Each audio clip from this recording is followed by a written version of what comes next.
கண்டிப்பாக வீட்டில் இருக்கவங்கெல்லாம் புரிஞ்சுப்பாங்க அப்படிங்கிற நம்பிக்கையாச்சும் இருக்கணும். அதை அட்லீஸ்ட் நம்ம மனைவியாச்சும் வந்து ஒரு விஷயத்தை நம்ம செஞ்சோம் அப்படின்னா வந்து அதை வந்து புரிஞ்சுப்பாங்க அப்படின்னு பாண்டியன் யோசிக்கணும். ஆனால் கோமதியே வந்து பார்த்திங்கன்னா வந்து கதிராஜ் விஷயத்தில் ஒரு பாண்டியன் மேலே நம்பிக்கை இல்லாமல் அவர்கிட்ட வந்து சொல்ல வேணாம், அவர் சொன்னால் கோவப்படுவாருன்னு தான் வந்து அந்த கல்யாணத்தை பண்ணி வச்சுட்டு அவர்கிட்ட மறைச்சு கதிரை கடைசியில் வந்து பலிகாடு ஆக்குனாங்க.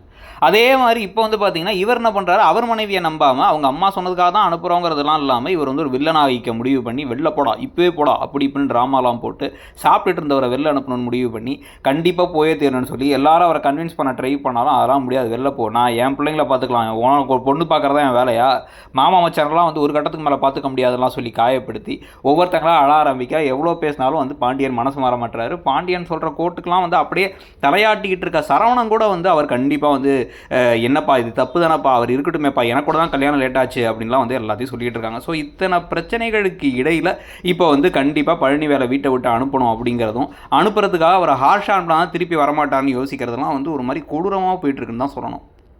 அரசியை வந்து பழனிவேலை கட்டி வச்சலாம் நிறைய பேர் சொல்லிகிட்டு இருக்கும்போது பழனிவேல் நீ தெளிவாக வந்து நான் தூக்கி வளர்த்த பொண்ணு நீ வந்து அதெல்லாம் அழக்கூடாது விடுமா அப்படின்லாம் சொல்ல. அப்போவும் வந்து இவர் என்ன சொல்கிறாருன்னா இங்கே என்ன நடந்தாலும் சரி இந்த வீட்டு பக்கம் திருப்பி வரக்கூடாது, அண்ணனோட பேர் மில்லை போய் பார்த்துக்க, இந்த வீட்டை விட்டு கிளம்பு அப்படின்னு சொன்னது மட்டும் இல்லாமல் அவர் வீட்டை விட்டு போகும்போது எல்லாரும் சோகத்தோடு வந்து கூட போகலான்னு பார்த்தா அதுக்கும் வந்து என்ன சொல்கிறாருன்னா வெளில போகிறவங்க மட்டும் போட்டோம் மற்றவங்க போக வேணான்னா இந்த பக்கம் கோமதியிலேருந்து எல்லாருமே வந்து அழுதுட்டு உட்காந்துருக்காங்க.